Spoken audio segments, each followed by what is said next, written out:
Welcome back to the channel. Last week I promised you'd see us making something, and here it is. Today we're making a high clearance hitch for, this is going to be for a 100 series Toyota Land Cruiser.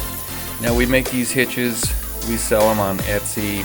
We've made them for the Lexus GX 470, the 4Runner, the 80 series Land Cruiser, and this is our first 100 series. So what this is a 1/4 inch plate. The machine's going to work here. It's cutting at, I believe it's 48 inches a minute, 130 volts on the torch height control. And what we do is we start with the design in Fusion 360. This particular design just happened to be really close to the FJ80, so it was really easy to make the adjustments for it. Once we have the final drawn up in Fusion 360, we're able to send it to manufacturing, figure out the tool path, post-process it, put it in our machine, run it through Mach 3, and then cut it out. Now that may seem like a lot of steps, but that whole process, after the design is done, takes about 5 minutes at best.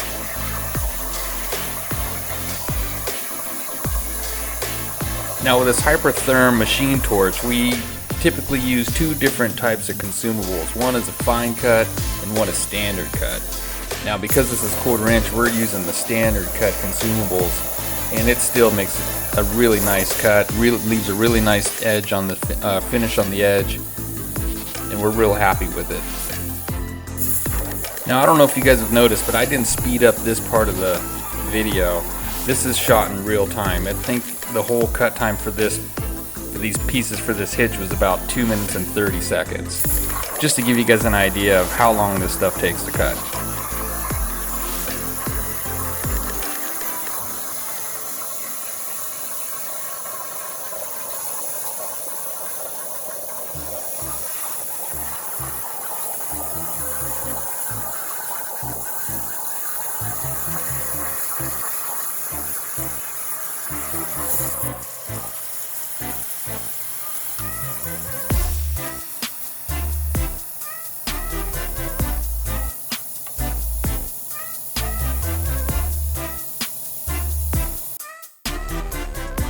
So now we're back at the corner of the bench with the magnetic clamp, and we're just taking a paint scraper and knocking off a little bit of dross, just very little on the back side of that.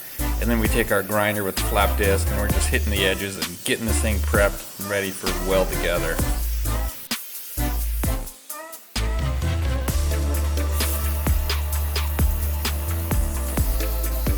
That piece there, the actual receiver part of the hitch, we buy that from Kurt, and they make trailer hitches. It's a 6-inch long piece. It's for a 2-inch receiver or a 2-inch hitch, and it's a no-brainer for us just to buy that already made.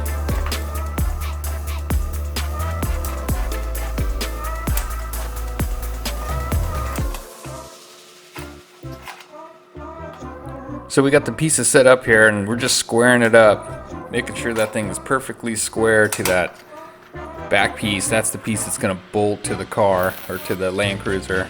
And then once we get it squared up, we're just going to throw some tack weld right in the corners and then start welding this thing out. But as you see, as we're welding it out, we're going to continue to be checking square and making sure everything's just right.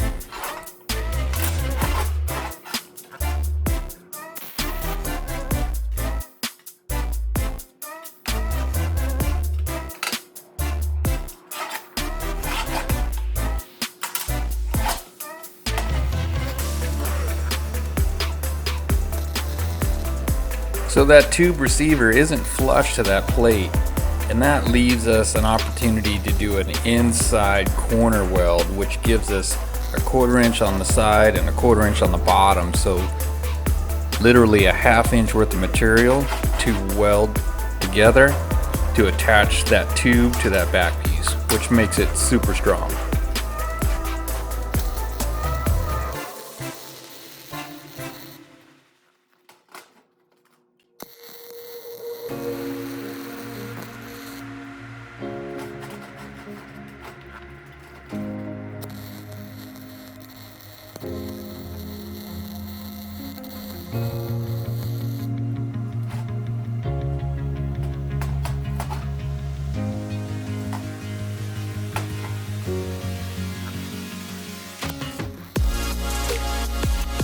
So the machine we're using in the shop is a Miller 251. We're using 035 wire and our settings are 18.3 volts and about 250 inches per minute on the wire speed. Now this works out really good. Works out really good for me and how I weld. Other people might like different settings, but for me, this works really well. Oh, and the coffee of choice this morning is a Kona blend in the Keurig. Delicious.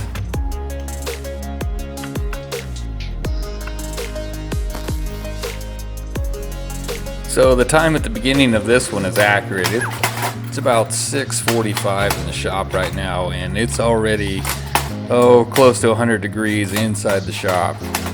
This time of the year we start early and we end early. So you can see we just tacked up this piece. This is the piece I guess you would attach your safety chains to. We get it tacked up in one corner, get ready to tack the other corner, just squaring it up to that back piece, making sure everything is nice and square.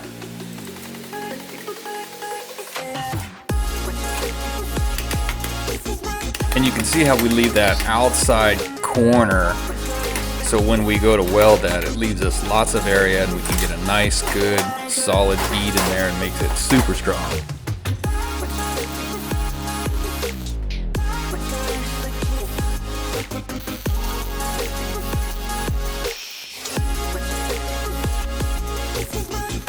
Now under this hood, I'm wearing basically reading glasses, and it doesn't matter how many times that I do this. Every time that I go and I start an arc, I have to adjust my eyes to that I can see it just right with those glasses.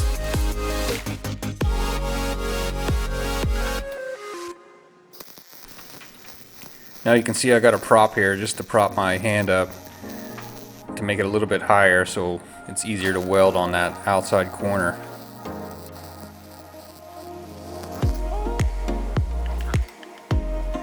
Now you see we add that spacer in there, and that's just going to give this whole thing more strength. It's going to tie that tube into that bottom piece, tie everything together, make it super strong.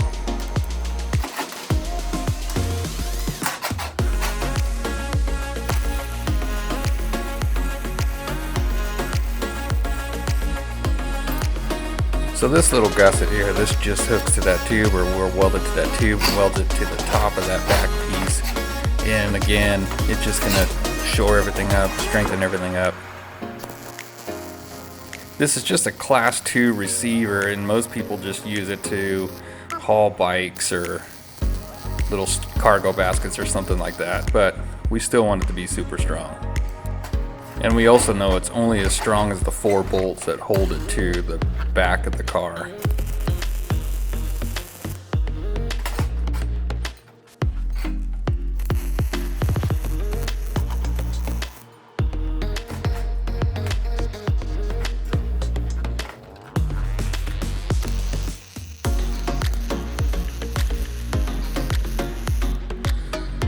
What's nice about that Miller welder, it's 100% duty cycle, so we know that we can just keep welding as long as we want and the machine isn't going to care.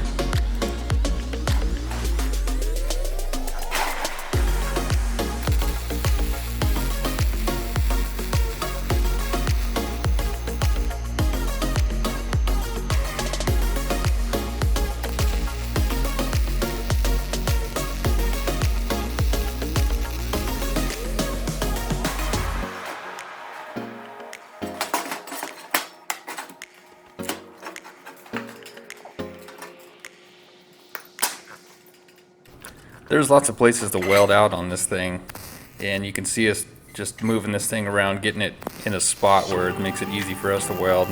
We even use the Stanley tape there to hold up the end.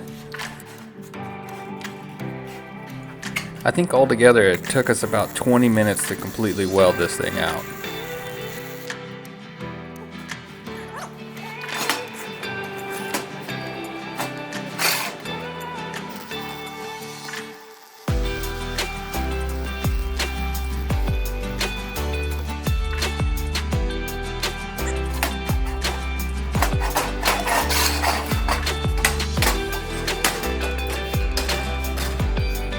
Now we're setting it up to put the finish on it. We just take some water with a little bit of soap, clean off any oil or debris that might be on it.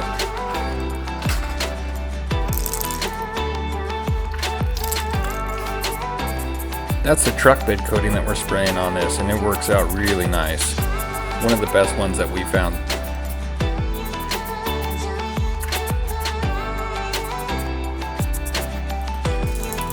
Now for the back part that's going to bolt to the bumper, we don't want the rough texture from the truck bed coating, so we're just using this rust reformer flat black paint on the back of it. And there it is. We'll ship it off tomorrow. I think this one's going to Florida. Thanks for watching.